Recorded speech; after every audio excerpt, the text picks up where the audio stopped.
everybody, it's van time with Chuck and Deb, and today we're going to talk about 10 tips for shepherds.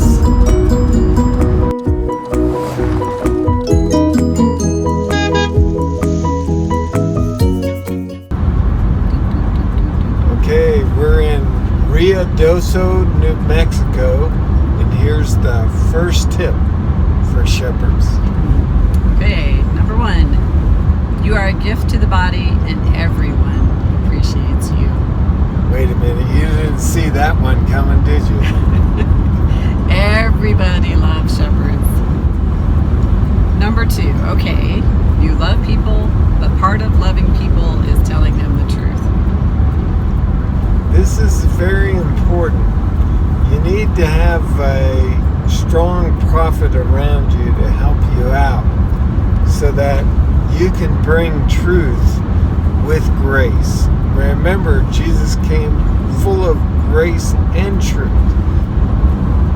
Number 3, you protect the flock well. If you want to see a shepherd get angry, mess with the sheep. So there must be a story in this one. Go ahead and tell the story.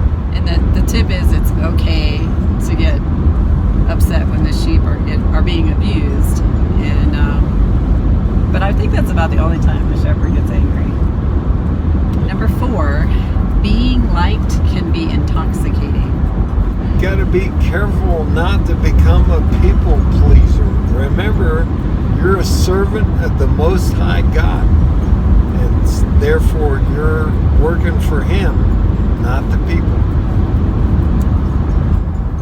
Tip number 5, don't be a hireling. The flock is not here for your sake. You're here for their sake. So just like God is your boss, take care of the flock and make sure that you don't fleece the flock. Have you ever seen a shepherd use the sheep?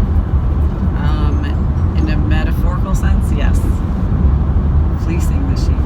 Yeah.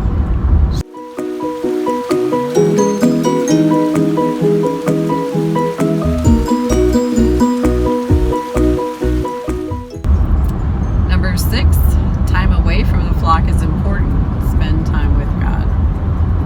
Ever get mad at the sheep? That's a telltale sign that you haven't spent enough time with the good shepherd.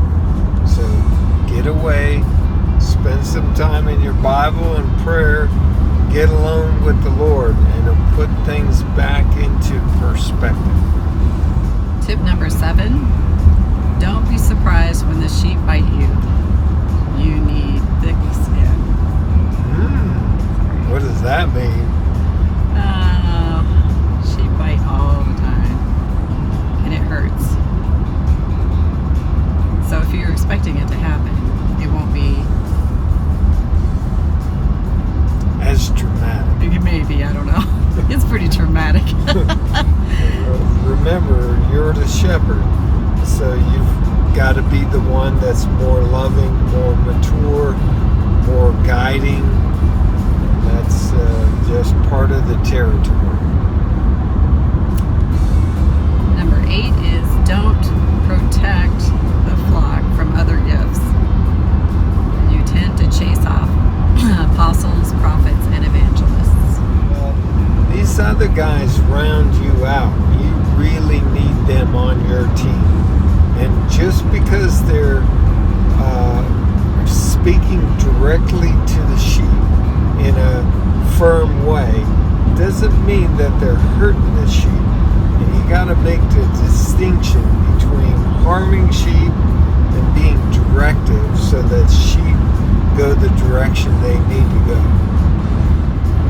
Tip number 9, don't equate obedience with legalism. Wow. Here's one of the biggest mistakes I see us shepherds make. We tend to look at anytime somebody is called to obedience, we equate that with legalism. Go back to the great shepherd.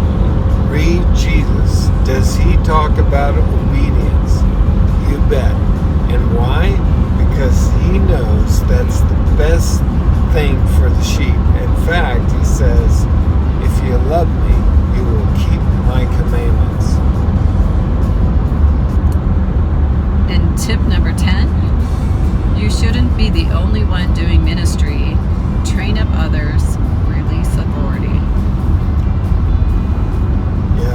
shepherds tend to be the helicopter pastor, hovering over the sheep, making sure that everybody's doing what they're supposed to be doing, and not releasing authority, not growing up the next generation of leadership, and not letting those young leaders make mistakes.